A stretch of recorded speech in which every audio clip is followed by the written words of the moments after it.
દાતા referral hospital ખાતે સ્થાનિક લોકોનો વિરોધ, જ્યાં આરોગ્ય કેન્દ્રમાં સ્વાસ્થ્ય સાથે ચેડા થતા હોવાના આક્ષેપ કરવામાં આવ્યા છે।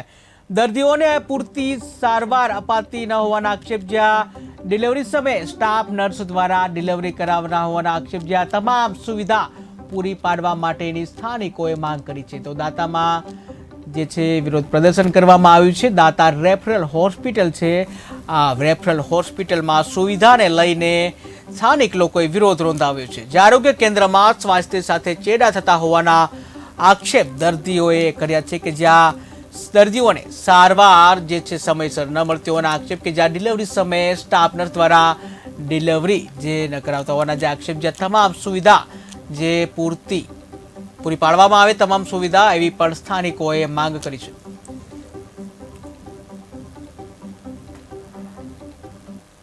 છે અને અભણ અજ્ઞાનતા વધારે છે। દોતા જીવેલ અંદર આવી એટલે લોકો ડૉક્ટર એવું સામાન્ય બીમારી એ તો બી રિફર કરી દે કે પાલનપુર જતા રહો, અને અમુક જગ્યાએ એવું બને કે પ્રાઇવેટ દવાખાને હોયથી ને મોકલી દે, એટલે આ લોકો કને ભાડું ભથ્થું કે આવું કોઈ વસ્તુ હતી નહીં, અને ગરીબ પ્રજા છે એટલે ખૂબ દુઃખી થાય। અમારા છેવાડાના ગામમાંથી આવતા વનબંધુઓ માટે કોઈ જાતની સુવિધા અહીંયા ઉપલબ્ધ નથી, જેવી કે ગાયનેક ડૉક્ટર જે બિલકુલ હાજર રહેતા નથી, રજા પર ઉતરી જાય છે વારંવાર। રાત્રે ઓપીડી હોય અથવા ગાયનેક પેશન્ટનું ઓપરેશન કરવાનું હોય તો પાલનપુર રિફર કરી દેવાનું, નોર્મલ ડિલિવરી કરાવવાની એ નર્સિંગ સ્ટાફ અને અહીંયા રાખેલો સ્ટાફ જે કરતો હોય, જે કોન્ટ્રાક્ટ બેઝ પર સફાઈવાળા બેન હોય છે એ કરતા હોય છે। એના સિવાય ગાયનેક પેશન્ટ મેડિકલ સુપરિન્ટેન્ડન્ટ છે ગાયનેક, જે અહીંયા રાતના બી મેં ક્વાર્ટરમાં જઈને દેખેલું એક જાગૃત નાગરિક તરીકે, તો બી હાજર નહોતા। બધા ક્વાર્ટરમાં રાતના ફરેલો, એક પણ ડૉક્ટર હાજર નહોતા। એમાં મોદી સાહેબ હતા, એ પોતે સૂઈ ગયેલા હતા, એના સિવાય કોઈ ડૉક્ટર હાજર હતા નહીં, એક નર્સિંગ સ્ટાફ હતો। એના માટે આજે અમે વનબંધુ હોસ્પિટલની તાળાબંધી કરવાનો મેસેજ મેં જોયો છે મીડિયાની અંદર, કે અહીંયા કોઈ પણ પ્રકારની સુવિધા મળતી નથી અને ડૉક્ટર કામગીરી કરતા નથી, એટલા માટે અમે તાળાબંધી કરવા માગીએ છીએ, પરંતુ એ સત્ય હકીકત નથી।